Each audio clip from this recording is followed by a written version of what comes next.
शिक्षा और संस्कार में आपका स्वागत है। आज का विषय है उपनिषद में जीव और आत्मा, जीवात्मा की 4 अवस्थाएं, 5 कोष और मोक्ष का वर्णन। भारतीय दर्शन के अंतर्गत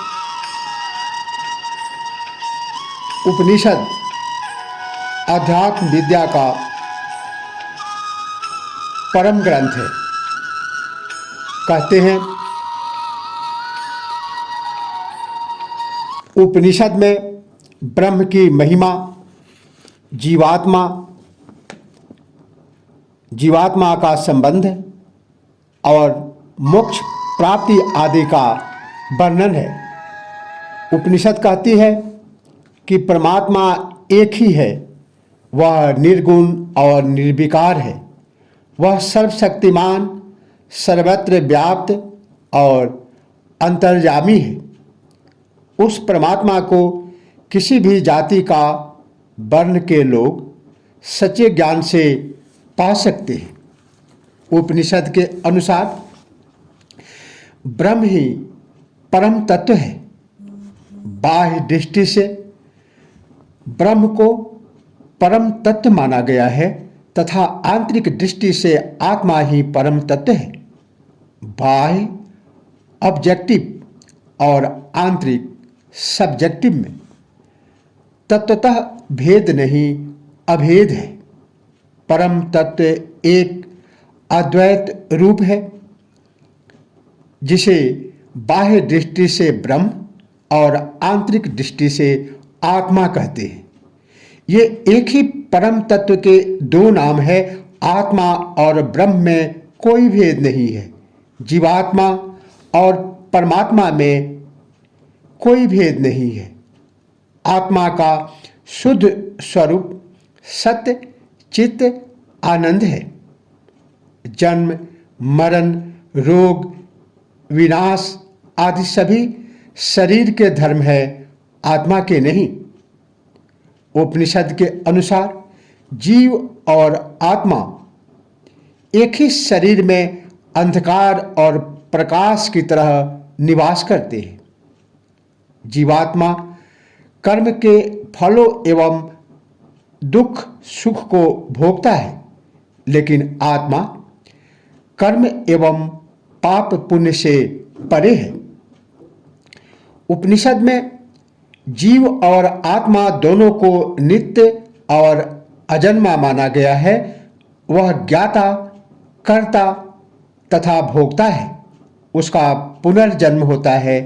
उपनिषद में जीवात्मा की 4 अवस्थाओं का संकेत है। वे हैं: पहला जागृत अवस्था, दूसरा स्वप्न अवस्था, तीसरा सुषुप्ति की अवस्था और चौथा तुरीय अवस्था। जागृत अवस्था यह चेतना की पहली अवस्था है। इस अवस्था में ज्ञान या चेतना का विषय भौतिक जगत या बाह्य संसार है। यहाँ बाह्य संसार का ज्ञान होता है। इस अवस्था में चेतना को वैश्वानर कहते हैं। स्वप्न की अवस्था दूसरी अवस्था।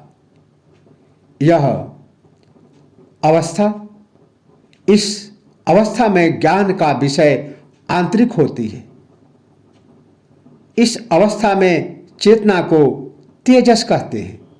तीसरी सुषुप्तावस्था। सुषुप्ति की अवस्था में जीवात्मा प्रज्ञा कहलाता है। इस अवस्था में आत्मा बाह्य और आंतरिक किसी विषय का उपभोग नहीं करता, वरन केवल आनंद का उपभोग करता है। इस अवस्था की चेतना प्रज्ञा कहलाती है।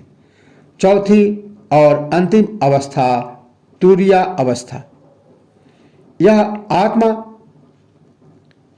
आत्म चेतना की अवस्था है। इस अवस्था में जीवात्मा को आत्मा कहा जाता है। यह शुद्ध चैतन्य है।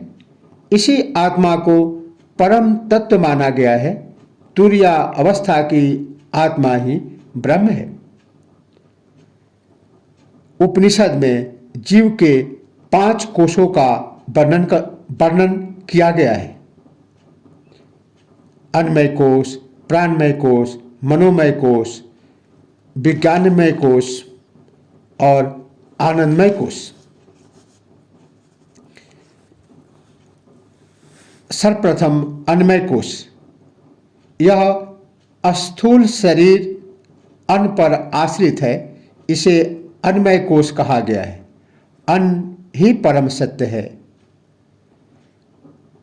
उपनिषद के अनुसार प्राणमय कोश यह दूसरा कोश है। यह अन्नमय कोश के अंदर प्राणमय कोश है। यह शरीर में गति देने वाली प्राण शक्तियों से बना हुआ है। प्राण ही परम सत्य है। तीसरा कोश मनोमय कोश। प्राणमय कोश के अंदर मनोमय कोश है। यह मन पर निर्भर है। मन ही परम सत्य है। चौथा कोश विज्ञानमय कोश। मनोमय कोश के अंदर विज्ञानमय कोश है। यह बुद्धि पर निर्भर है। यहाँ ज्ञाता और ज्ञेय का भेद करने वाला ज्ञान निहित है। पांचवा और अंतिम कोश आनंदमय कोश। विज्ञानमय कोश के अंदर आनंदमय कोश है। यहाँ आनंद आत्मा ही परम सत्य है। यह आत्मा का सार है। यही ब्रह्म है। यह पारमार्थिक और पूर्ण है। यहाँ ज्ञाता और ज्ञेय का भेद समाप्त हो जाता है। यह शुद्ध चैतन्य है। इसमें आनंद का निवास है। इसीलिए आत्मा को सच्चिदानंद कहा गया है। सत्य चित्त आनंद। सच्चिदानंद रूपाय विश्वोत्पत्त्यादि हेतवे तापत्रय विनाशाय श्री कृष्णाय वयं नुमः।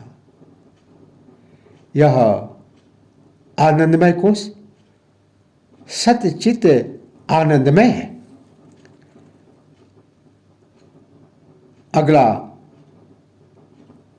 सब्जेक्ट है मोक्ष विचार। उपनिषद में बतलाया गया है कि आत्मा और परमात्मा में भेद दृष्टि ही बंधन का कारण है और आत्मा परमात्मा में अभेद दृष्टि ही मोक्ष का कारण है। जीव अपने को परमात्मा से अलग मानकर संसार के भवचक्र में बार बार भ्रमण करता है, परंतु जब उसे आत्मा और परमात्मा के अभिन्न स्वरूप का ज्ञान हो जाता है तब वह अमृत तत्व को प्राप्त हो जाता है। ज्ञानम मनुजस्य तृतीय नेत्रम। वह ज्ञान के द्वारा इस अमृत तत्व का पान कर सकता है।